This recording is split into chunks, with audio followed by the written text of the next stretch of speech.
Bom, é com muita alegria que retornamos a casa, né? E agradecemos o carinho que nós fomos aqui recebidos, pelo acolhimento de sempre. Então é muito bom retornar e saber o quanto somos, né? Assim, bem-vindos, né? O quanto nós estamos dentro do movimento espírita, porque não é a casa em si, mas é um movimento. Então, quando nós nos propomos a estudar, nós nos propomos a estudar pelo movimento espírita, né? E isso é muito importante. E o que nos cabe hoje, né, a reflexão, são os sofrimentos da vida, né? Capítulo 5 do Evangelho segundo o Espiritismo, dos itens 26 a 31. Se eu levantar aqui a polêmica, perguntar, né, quem aqui que não está passando por algum sofrimento hoje?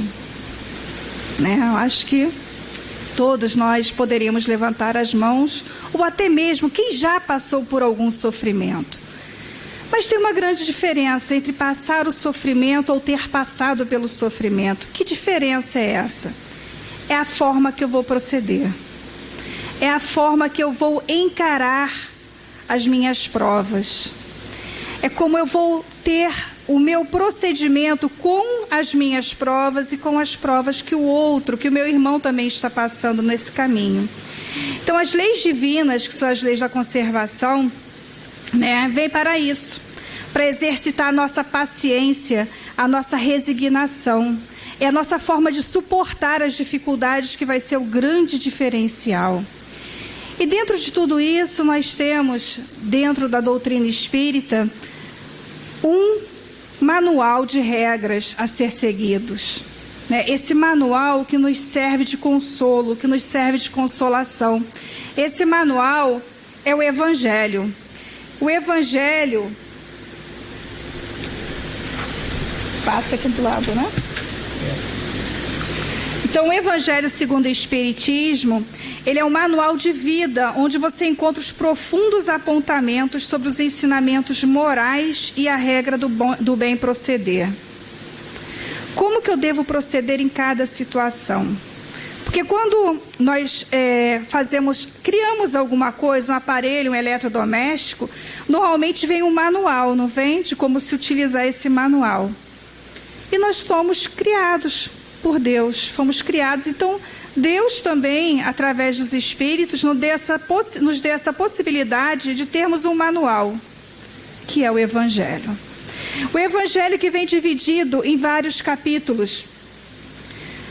E a primeira parte, segundo a Nilza Teresa Rother-Pelar, ela vem dividindo o Evangelho em algumas partes. Uma delas é os tempos são chegados. O que quer dizer esses tempos são chegados? Onde nós vamos ter no prefácio o verdadeiro caráter do Espiritismo. Para que serve o Espiritismo? Qual é o caráter? Quais são os ensinamentos dentro do Evangelho?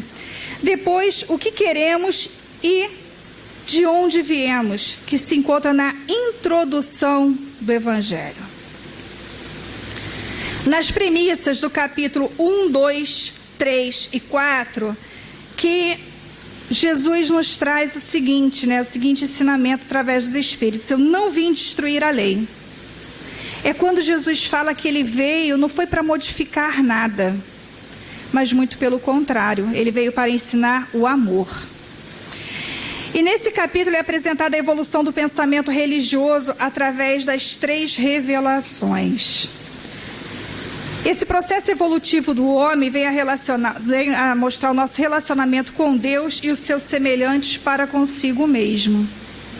Então, dentro do Evangelho, no capítulo 1, 2, 3 e 4, é como que nós estamos, como que nós vamos conseguir chegar a algum objetivo.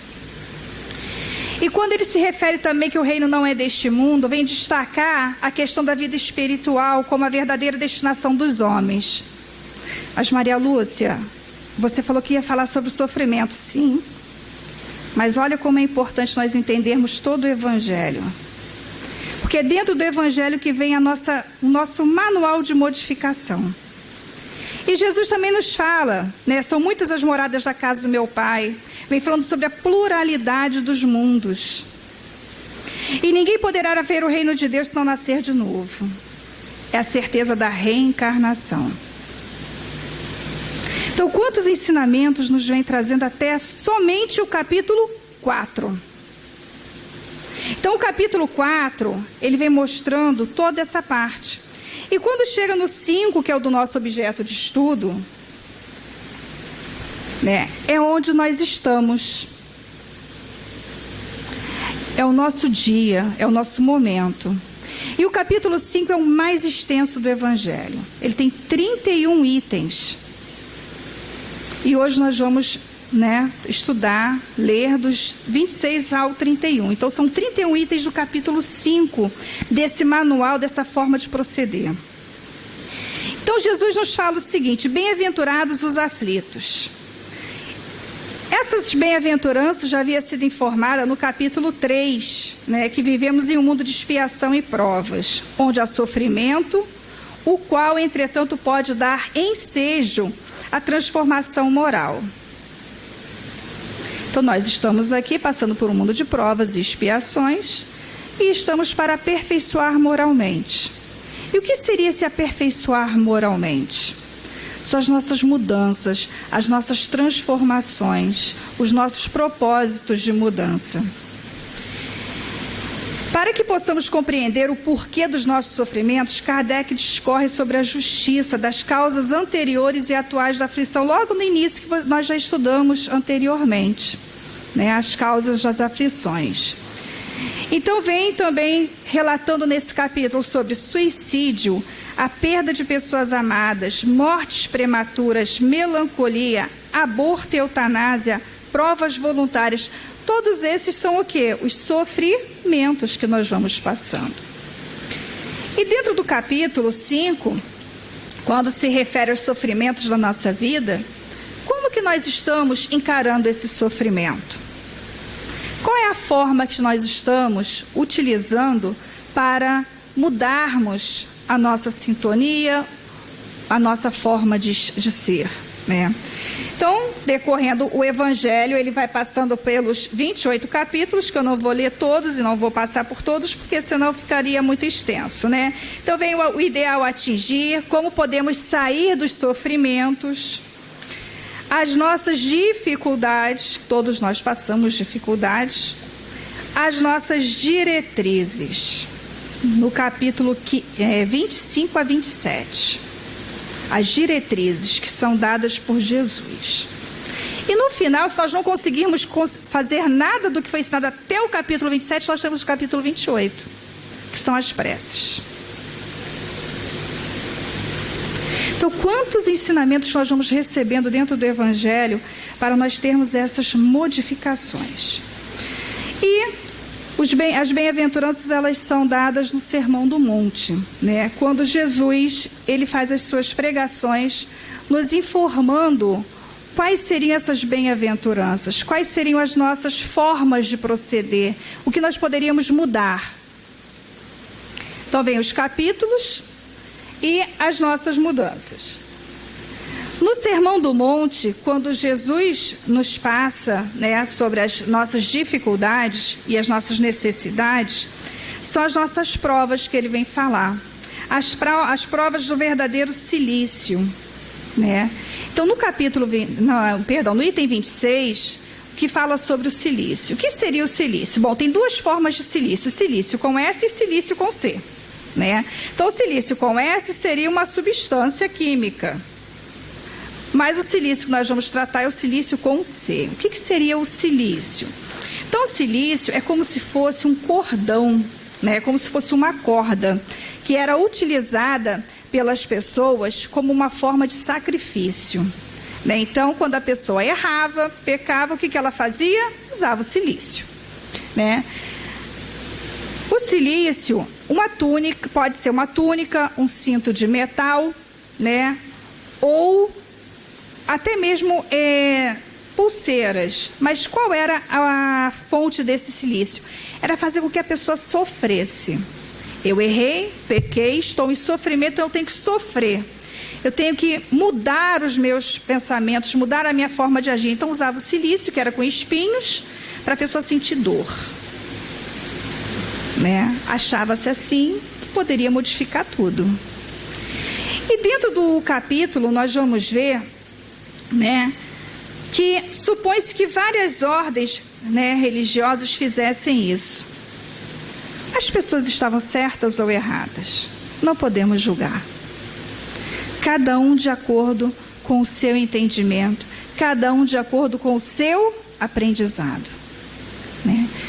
Então, os aflitos que Jesus se referia são os humildes, os arrependidos, porém decididos a se regenerar pela reforma íntima e pelo trabalho no campo do amor e da caridade. Então, não tem nada a ver de sofrimento com apertar um cinto, botar uma túnica que espeta. Então, Jesus vem falar que não é nada disso, os aflitos. Os sofrimentos, nós vamos ter várias formas de passá-los, de acordo com o entendimento de cada um.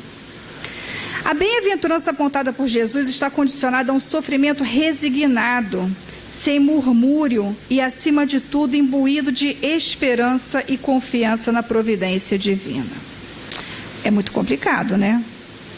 É muito difícil de nós aceitarmos o sofrimento e que sabermos que a providência divina vai nos ajudar.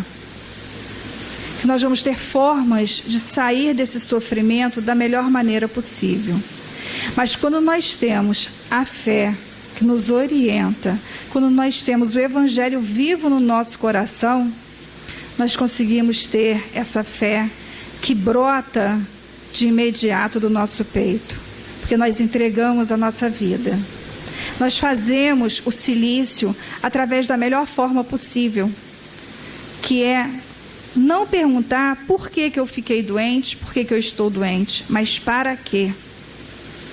Quantas pessoas que adoecem e fazem da doença a sua prisão, fazem da doença o seu verdadeiro silício, usam aquilo dali e se sentem totalmente desprotegidas e despreparadas para qualquer coisa.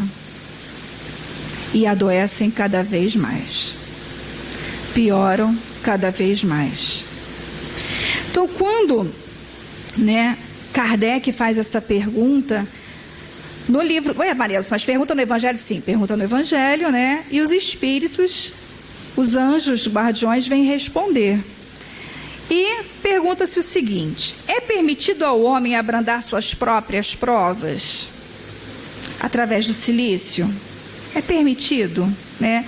Ah, eu sofro, então agora eu vou sofrer e vou ficar deixando assim e não vou me importar de me modificar. Ou simplesmente eu vou me refugiar num local, vou me isolar de todo mundo para que eu não cause mais sofrimento em ninguém. E os espíritos respondem: perseverar na luta e não se desesperar não é ser bem-sucedido, não é que seja bem-sucedido. Nunca negligenciar, pois seria mais preguiça do que virtude. Estou doente, sei que estou na minha fase terminal e não vou procurar um médico. Isso seria uma virtude ou uma negligência? Seria uma negligência. A medicina evolui para isso. A cada dia nós vamos descobrindo coisas novas e a cada dia a medicina vai o quê? Evoluindo mais. Para que nós possamos saber e entender que tudo tem na providência divina. Tudo Deus sabe, tudo Deus fez e tem ciência do que está acontecendo. É por isso que nós estamos recebendo cada dia crianças mais inteligentes. Aquelas crianças que quando entram numa sala de aula, muitas vezes você já vai ensinar e a criança fala assim: tia, sabia que eu já sonhei com você me ensinando isso? Eu já sei fazer isso porque eu aprendi no sonho. Então as crianças estão assim muito mais preparadas hoje em dia para o entendimento. Basta que os pais estejam atentos a esses sinais. Ai, o meu filho, eu sofro por ele. Não pode sofrer por ele, porque eu não posso abreviar o sofrimento de outra pessoa. Cada um passa pela prova necessária para o seu desenvolvimento espiritual. E o anjo guardião continua: não enfraqueçais o vosso corpo com privações inúteis e macerações sem objetivo, pois que necessitais de todas as vossas forças para cumprirdes a vossa missão de trabalhar na terra. Então, vem aqui falando o quê? Qual é a nossa forma de nos melhorarmos, de nos modificarmos, de melhorar as nossas dores? É o trabalho. Arregaçar as mangas. Não importa a dificuldade que nós tenhamos, mas trabalho, trabalho, trabalho. Quantas vezes for necessário. Porque quando nós entramos na casa, qualquer casa religiosa, nós sempre somos recebidos por alguém. Para esse alguém estar nos recebendo, porque ele estudou, ele está trabalhando, ele está se dedicando. E as futuras gerações? Quem vai se dedicar? Quem vai receber? Se não surgirem novos trabalhadores dentro da casa espírita. Através do trabalho, muitas dores são suplementadas. A gente até esquece que está passando por algum problema quando nós começamos a trabalhar. Vamos fazer um atendimento a uma família necessitada e o nosso sofrimento já fica tão pequenininho em vista daquele irmão mais necessitado. Então o trabalho é muito importante. O vosso corpo, não é para transgredir a lei de Deus, que vos dá meios de sustentar e fortalecer. Enfraquecer sem necessidade é um verdadeiro suicídio. Então, quando eu enfraqueço o meu corpo por demasiado de dietas para manter o meu corpo bem, para ter as minhas formas perfeitas, para poder manter a minha aparência física, eu vou prejudicar a minha aparência espiritual, porque o corpo enfraquece. Então nós temos que ter tudo na vida em equilíbrio. O equilíbrio é a parte fundamental para que nós possamos evitar os nossos sofrimentos. E essa parte 26 é um anjo guardião, e essa carta, para Kardec, ela foi ditada em 1863. Mas, Maria Lúcia, hoje em dia é muito difícil nós vermos tantas pessoas, que se dedicam a algo ou a alguém. Nós vamos, rever várias pessoas das quais se dedicaram, Quando o homem impõe a si os próprios sofrimentos para o auxílio do seu próximo, quais foram essas pessoas que impuseram o sofrimento para o próximo? Então, nós vamos ter Chico Xavier. Quantos sofrimentos que ele passou para nos deixar aí um legado vasto de inscrições, de psicografias, de textos para nosso aprendizado. Vamos ter a nossa querida Madre Teresa de Calcutá, que também se dedicou muito, sofreu muito com seu corpinho frágil, mas não deixava de ajudar o próximo. E nós vamos ter também a irmã Dulce. Pessoas importantíssimas que se dedicaram, praticaram o silício, sim. Enfraqueceram muitas vezes, mas em benefício do próximo, não em benefício próprio. Porque se beneficiar para si é ser egoísta. Eles sempre se dedicaram ao próximo. Enfraqueceram? Ficaram mais frágeis? Sim, mas sempre pelo próximo. E Kardec faz a pergunta a esse anjo guardião, esse anjo protetor: é lícito a pessoa se sacrificar pelo próximo? E o anjo responde: sim.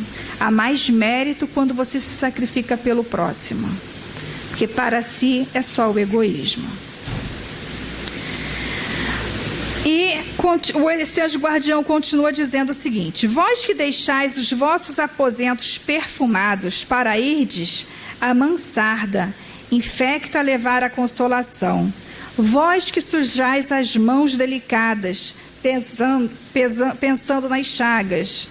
Vós que vos privais do sono para velar a cabeceira de um doente. Vós, enfim, que dependeis da vossa saúde na prática das boas obras, tendes tudo isso como vosso cilício, verdadeiro e abençoado cilício, visto que os gozos do mundo não vos cercaram o coração, que não adormecestes no seio da volúpia, enervantes da riqueza, antes vos constituístes anjos consoladores dos pobres e dos deserdados. Então, essas três figuras aí nos mostram este cilício. Na pergunta 27, deve alguém pôr termos às provas do seu próximo, quando possa ou deve, para respeitar os desígnios de Deus e evitar que sigam o seu curso? Muitas vezes nós até podemos achar que não. Nós não devemos abreviar a prova do próximo, né? Por que nós não devemos abreviar a prova do próximo? Às vezes nós temos esse pensamento: não, a pessoa nasceu naquele ambiente, ela precisa passar por aquele ambiente. E se nós pararmos para pensar, será que Deus não está me usando como um instrumento para auxiliar no sofrimento dessa pessoa? Não para extirpar completamente, mas pelo menos para auxiliar. Quantos irmãos que sofrem à nossa volta, que muitas vezes nós reclamamos de por estar por 2 ou 3 horas sem nos alimentarmos, que estamos com fome. E aquele irmão que a última refeição foi no sábado pela manhã e hoje já é segunda-feira à noite. E que às vezes nós jogamos alimentos fora e não pensamos nesse irmão que está ali passando a necessidade. Ele está passando a necessidade porque deve passar? Não. Nós muitas vezes somos os instrumentos que poderíamos estar abreviando o sofrimento dele. E lógico, quando se abrevia o sofrimento do outro, há mais alegria no nosso coração. Porque o muito obrigado com alegria, o muito obrigado sincero é a coisa mais gostosa que tem. Né? Ajudar o outro que não necessita, que mérito que nós estamos tendo ou fazendo. Quantas pessoas que necessitam a nossa volta e nós nem olhamos. São as pessoas extirpadas da sociedade. E eles não sofrem? Sofrem, e muito. Com esse calor que está, nós adoramos sempre o quê? Um copinho com água, né? Será que esses irmãos que vivem na rua têm condições de ter um copo com água quando eles têm sede? Né? Nós estamos aí passando por um processo muito ruim da nossa água no Rio de Janeiro. E esses irmãos que se encontram em situação de rua, que nunca têm água para beber. Uma vez eu falando com um grupo e comentei sobre o seguinte: se cada vez que nós sairmos de casa, pegar uma garrafa de 1,5 litro de água, você destampar a garrafa e emitir boas vibrações nessa garrafa e dar para uma pessoa em situação de rua, quantas vezes nós vamos estar melhorando o sofrimento de alguém? Aí um amigo virou e falou assim: Maria Lúcia, você sabia que eu já não saio mais com uma garrafa? Eu já tenho que sair com 3 ou 4, porque quando eu vou sair para caminhar, o pessoal já está na esquina me esperando, está falando: olha, vem aquele rapaz da água. Eles já esperam. Então, isso é uma forma também de estar auxiliando, ajudando.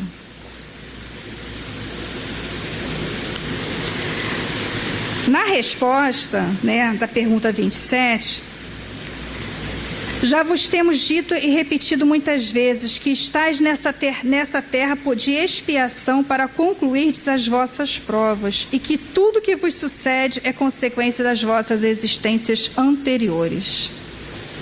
Então, lá quando nós vimos a divisão do Evangelho, nós vimos as provas anteriores, as provas atuais, não é isso? Então, tudo que nós vivemos hoje é de acordo com as nossas provações anteriores. Nós estamos hoje encarnados numa forma de expiação, para nos melhorarmos em algumas coisas que nós falhamos anteriormente.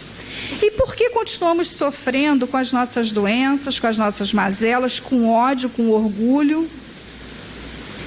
Então nós devemos ter na nossa consciência que a providência não nos escolheu somente para abreviar, mas para sermos instrumentos. Nós podemos também aumentar as nossas penas para a próxima encarnação, dependendo do nosso uso do livre-arbítrio.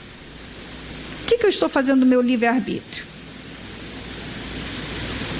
Só sofrer e não me modificar não vai adiantar nada.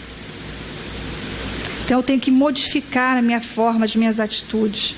O verdadeiro espírita se conhece não pelas suas formas de falar, suas formas de proceder, mas o esforço que ele faz para melhorar as suas más tendências.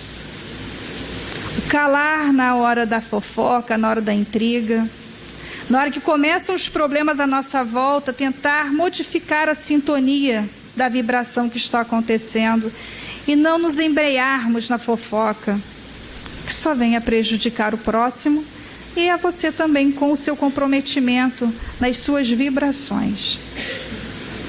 Não é ficar, nossa, é mesmo? Me conta, vai, e aí? Não, né? A gente inverter. Dar a outra face. Quando Jesus nos fala, se alguém bater a sua face, né, direita, oferecer a esquerda, dá a outra face. Não é virar o rosto. A outra face é nos mostrarmos diferentes. Você foi agredido? Então reage com amor. Reage com entendimento. Esse é dar a outra face. E não você revidar.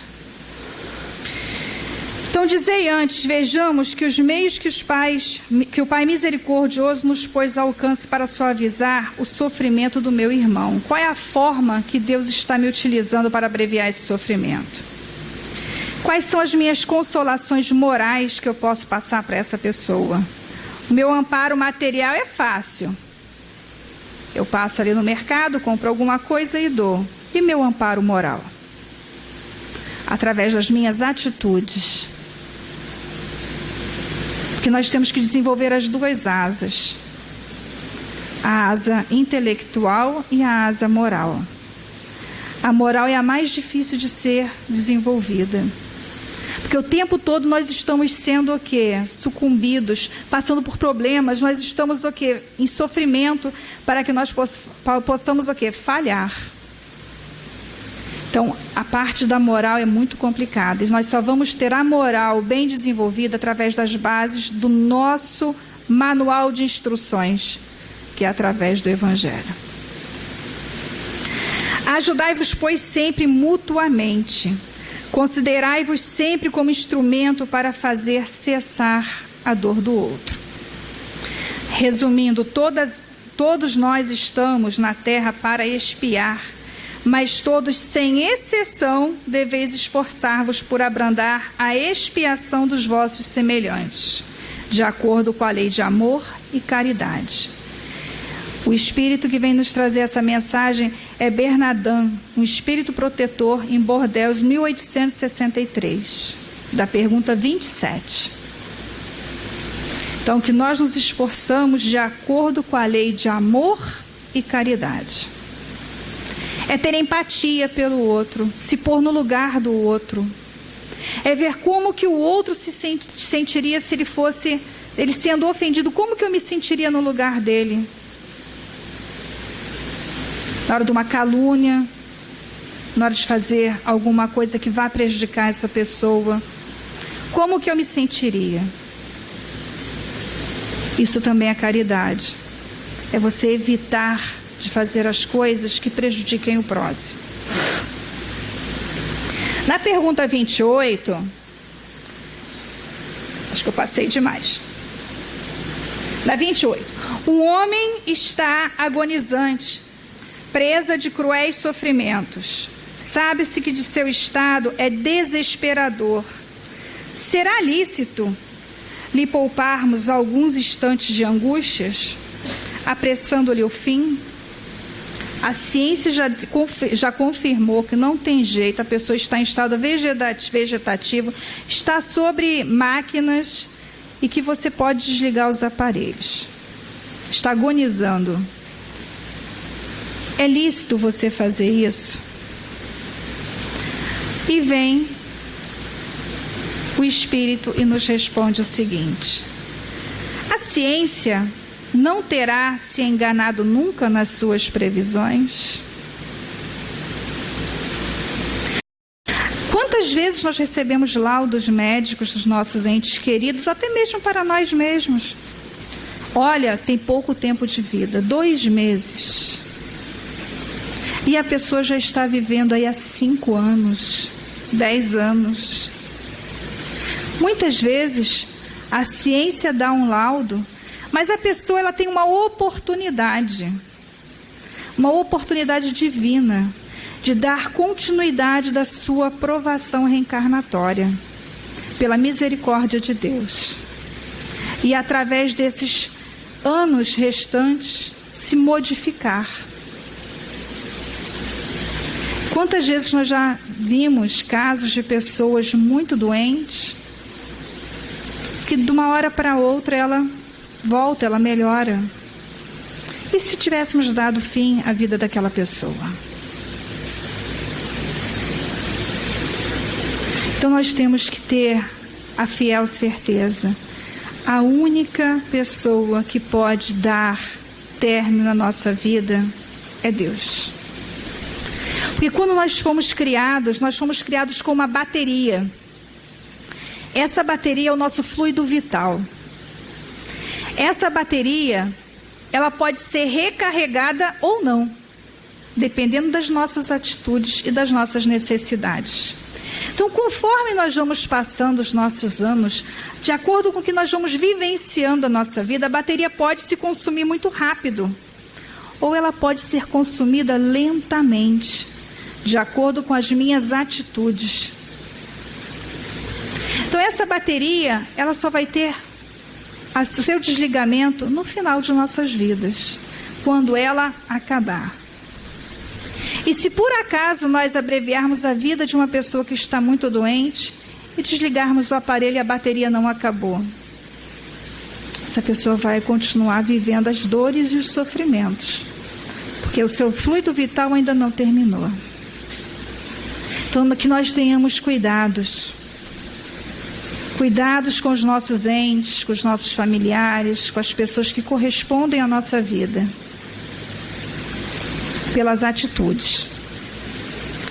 O materialista, que apenas vê o corpo e nenhuma conta tem a alma, é inapto a compreender essas coisas. O espírita, porém, que já sabe o que se passa no além-túmulo, conhece o valor de um último pensamento.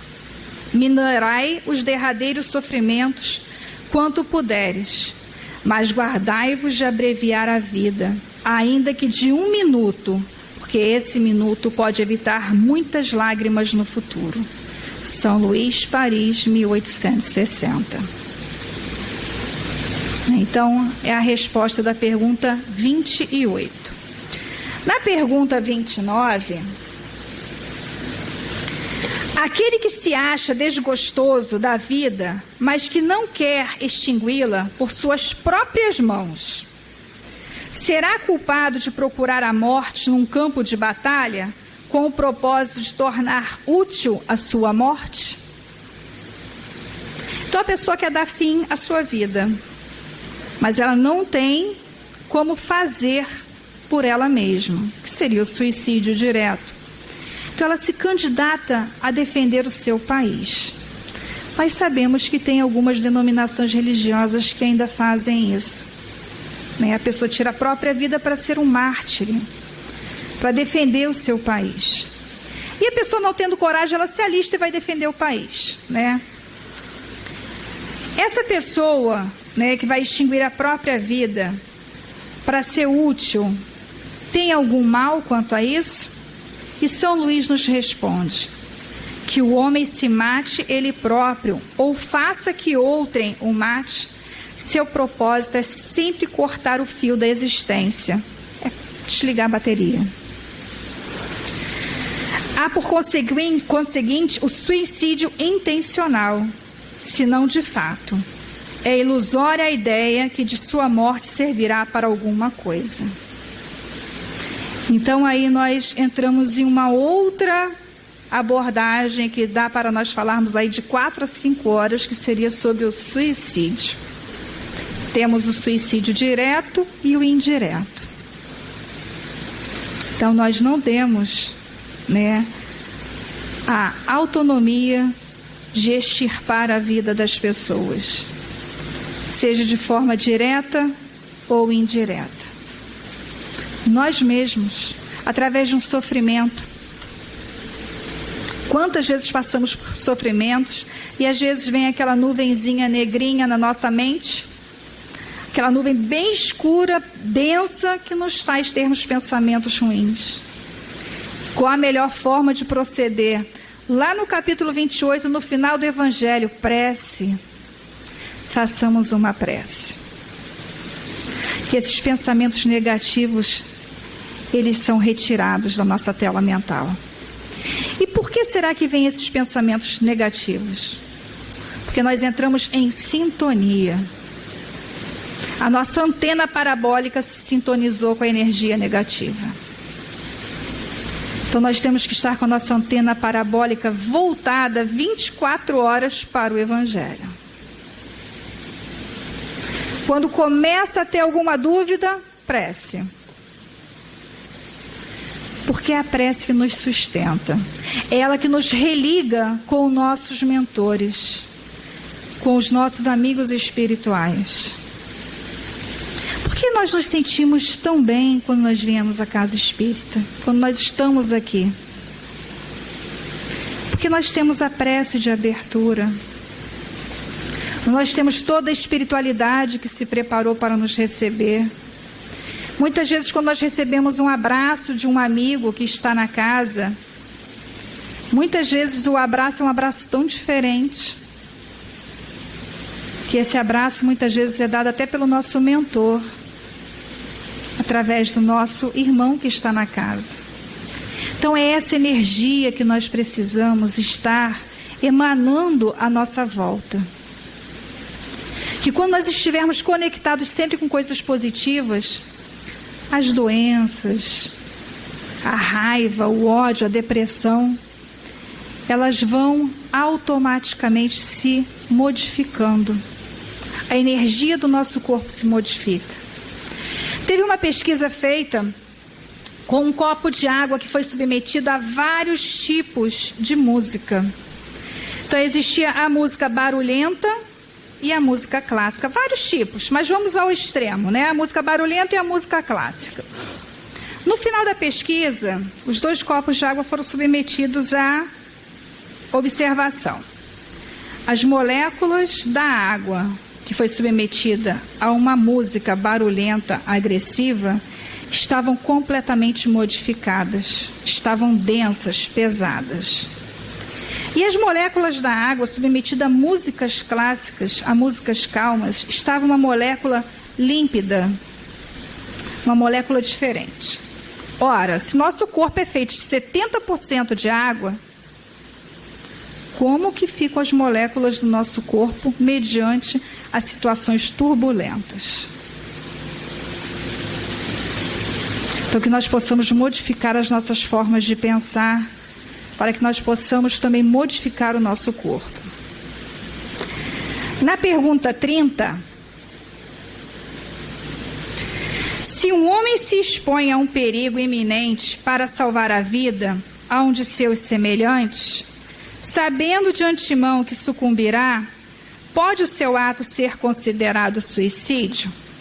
Bom, nós estamos vendo aí vários problemas, com as chuvas e várias pessoas sendo voluntárias, ajudando, sabendo que aquele barranco pode cair.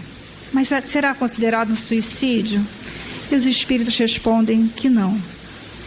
Porque quando ele põe à prova para salvar a vida do seu semelhante, não é considerado um suicídio. Ele está procurando o quê? Auxiliar. Então, o ato não tem a intenção de buscar a morte. Não há suicídio, e sim apenas devotamento e abnegação. Embora também haja certeza de que morrerá. Mas quem pode ter essa certeza? Quem poderá dizer que a providência não reserva um inesperado meio de salvação para o momento mais crítico? Essas informações também são nos dadas por São Luís, em Paris, 1860. Então, todos nós estamos submetidos a várias formas de provas e expiações.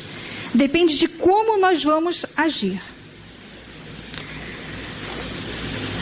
Na pergunta 31, os que aceitam resignados os sofrimentos por submissão à vontade de Deus e tendo em vista a felicidade futura, não trabalham somente em seu próprio benefício? Poderão tornar seus sofrimentos proveitosos a outrem? E São Luís responde: podem esses sofrimentos serem de proveito para outrem, material e moral. Materialmente, se pelo trabalho e pelas privações, pelos sacrifícios que tais criaturas se imponham, contribuem para o bem-estar de seus semelhantes. E na parte moral, pelo exemplo que elas oferecem de sua submissão à vontade de Deus. Qual é a submissão da vontade de Deus? Amar o próximo. Para amar o próximo, primeiro eu tenho que me amar. Porque Jesus mesmo dizia: amar o próximo como a si mesmo. Como que eu vou amar o próximo se eu não me amo? Se eu deixo a doença tomar conta de mim? Se eu não procuro melhorias? E eu vou dar uma palavra de consolo para alguém se eu mesma não me melhoro? Então, nós primeiros temos que nos amar, para depois sabermos amar os outros. E tudo isso, vai nos causando muitas aflições, muitos sofrimentos. Então, quais são as causas, das aflições? As aflições remontam os tempos imemoriais, quando o homem, fazendo uso do seu livre-arbítrio, cometeu-se com as leis naturais. Leis naturais ou divinas. Que leis são essas? São as leis que estão gravadas na nossa consciência. É aquele bip que, quando a gente faz uma besteira ou algo errado, que ele toca, ele alerta: olha, você não fez certo. Então, essas são as leis naturais. Ela toca. E nós sabemos muito bem quando nós estamos errados. E ainda erramos. Mas mesmo assim, Deus nos dá novas chances. Muitas vezes nós confundimos também, a dor com o sofrimento. A dor nada mais é do que um alerta. Quantas vezes nós procuramos alguma entidade religiosa para superarmos as nossas dores? As dores, elas são um alerta para que não possa acontecer algo muito pior. Então, a dor está me alertando e eu vou procurar algo para me refazer através dessa dor. E se não fosse a dor, nós sucumbiríamos muitas vezes às doenças sem sequer dar conta do perigo. Uma dor de cabeça muito forte. Vou ao médico e descubro que tem uma doença grave. Então, a dor, ela provoca dores físicas, para que nós possamos nos melhorar e procurarmos o quê? O socorro divino. Já o sofrimento, ele é inerente ao estado de imperfeição. De acordo com a minha procura de melhorias, eu posso ter um sofrimento abrandado ou aumentado. Mas ele é atenuado com o progresso e desaparece quando o espírito vence a matéria. Sofrimento nós vamos ter? Vamos. De acordo com a nossa evolução, eles serão abrandados. Então, o sofrimento, na realidade, ele nada mais é do que um processo para as almas em desenvolvimento, para despertar a sensibilidade. O sofrimento, é um misterioso operário que trabalha nas profundezas da nossa alma e trabalha por nossa elevação. Bastamos saber como nós vamos passar pelos sofrimentos. Não é o sofrimento em si, mas é a forma que eu vou passar por ele. Ou eu vou ficar sentado, ó vida, céu, ó dia, ou então vou até uma casa espírita, faço atendimento fraterno durante 40 minutos, passo todos os meus sofrimentos para esse atendente fraterno, pronto, meus problemas estão resolvidos, meus sofrimentos vão ser abrandados. E esquecemos da máxima de Jesus: ajuda-te, que o céu te ajudará. Aonde eu posso e devo me mover, a espiritualidade não se move. Então ninguém pode me ajudar, muito menos a espiritualidade, se eu não me ajudar. Como que eu vou ter o meu sofrimento abrandado se eu não me modifico, se eu não me mudo nas atitudes, se eu não me transformo? Vou continuar com os meus sofrimentos. Então o sofrimento é sobretudo um meio educativo. Porém, enquanto estamos nessa faixa de aprendizado e amadurecimento, a ignorância existente em nós nos faz cometer atos que são contrários à lei de Deus. E aí vem o bip. E nós voltamos à casa espírita para nosso novo atendimento fraterno, nova conversa, e vamos tendo a necessidade da modificação. Quantos trabalhos que são oferecidos, quantos estudos, e muitas vezes nós não damos contas na casa espírita de que tem tantos estudos que podem nos ajudar. Vem aí o encontro de carnaval. É uma forma? Sim. É um encontro. É um preparo que a espiritualidade já está fazendo desde o final do carnaval do ano passado, para receber as pessoas aqui.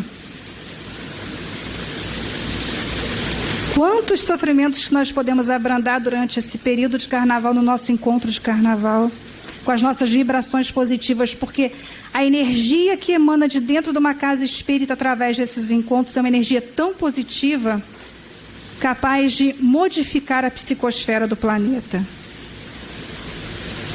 Quando se chega o Natal, as pessoas pensam assim: Jesus está mais próximo da Terra. Não, Jesus não está próximo da Terra. Nós é que nos aproximamos dele. Então, quando que nós vamos nos modificar? Quando que nós vamos modificar os nossos sofrimentos? Quando nós nos aproximarmos de Jesus.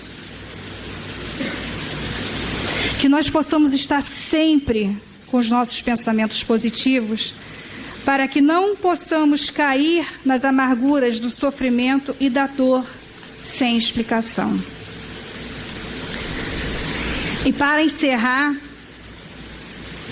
temos uma psicografia de Chico Xavier pelo Espírito Emmanuel, que diz o seguinte: costumamos dizer que chegamos ao Espiritismo pelo amor ou pela dor, mas que nós possamos amar o outro de todo o coração. Que nós possamos buscar essas pessoas e entender: se a dor te visita o coração, improvisando tempestades de lágrimas em teu campo interior, não te confies ao incêndio do desespero, nem ao gelo da lamentação. Recorda o tesouro do tempo, retira-te da amargura que te ocupa indebitadamente e trabalha servindo. O trabalho é um refúgio contra as aflições que dominam a alma. O trabalho é um refúgio contra as aflições que dominam a alma. O serviço aos semelhantes gera valoroso otimismo. Se a incompreensão te impôs férrea grade ao espírito, através da qual ninguém por agora te identifica o ideal ou os propósitos elevados, não te demores, acariciando o fel da revolta. Lembra o favor sublime do tempo, trabalha e serve. O trabalho acrescenta as energias, o serviço a todos revela a divina sementeira. Se a calúnia chegou ao teu círculo estendendo sombras tenebrosas, não te afundes no lago fervente do prato, nem te embrenhes na selva do sofrimento inútil. Reflete na bênção das horas, trabalha e serve. O trabalho reconforta, o serviço aos outros anula os detritos do mal. Se errastes instalando escuro remorso no centro do próprio ser, não te cristalizes na inércia e nem te enlouqueças soluçando e gemendo em vão. Medita na glória dos minutos, trabalha e serve. O trabalho reajusta as forças do espírito. O serviço ao próximo reconquista o respeito e a serenidade perante a vida. Se a enfermidade e a morte varrem-te a casa, não te relegues ao acabrunhamento, qual se foras um punhado de lixo. Pensa na dádiva dos dias, trabalha e serve. O trabalho é uma esponja bendita sobre as mágoas do mundo. O serviço no bem de todos é um milagre renovador. Na luta e na tranquilidade do sofrimento e na alegria, na tristeza ou na esperança, segue agindo e auxiliando. Trabalhar é produzir transformação, oportunidade e movimento. Servir é criar simpatia, fraternidade e luz. Chico Xavier, de Emmanuel. Que mensagem linda. E aí, nós vamos continuar sofrendo? Vamos continuar sentindo dor? Ou vamos buscar a forma de servir e trabalhar? Servir ao próximo, trabalho é o que não nos falta. Bastamos olhar aos nossos lados, lado direito e lado esquerdo. Quantos irmãos que estão aqui presentes, que necessitam muitas vezes de uma boa noite, de uma boa tarde, seja bem-vindo, porque muitas vezes dentro de casa ele não teve isso nesse dia. E através, às vezes, de um pequeno sorriso, nós conseguimos tirar a dor de muitos corações. Porque um sorriso é a mais sublime prova de amor e identidade que a pessoa está sempre com Jesus. Que nós possamos ter Jesus no nosso coração, para que nós possamos escrever essas páginas do livro que é a nossa vida, nesse ano, está se iniciando. Temos cerca de 340 dias ainda pela frente. 340 dias de escolha. Se eu quero sofrer ou se eu quero servir. Se eu quero amar ou se eu quero sentir dor. E aí? Qual é o livro? Qual é a página que eu quero escrever? Que nós possamos estar com os nossos pensamentos firmes no Evangelho e possamos escrever o livro da nossa vida da melhor maneira possível, para que nós possamos estar vivenciando em mundos mais evoluídos, em vidas melhores. Uma boa noite a todos.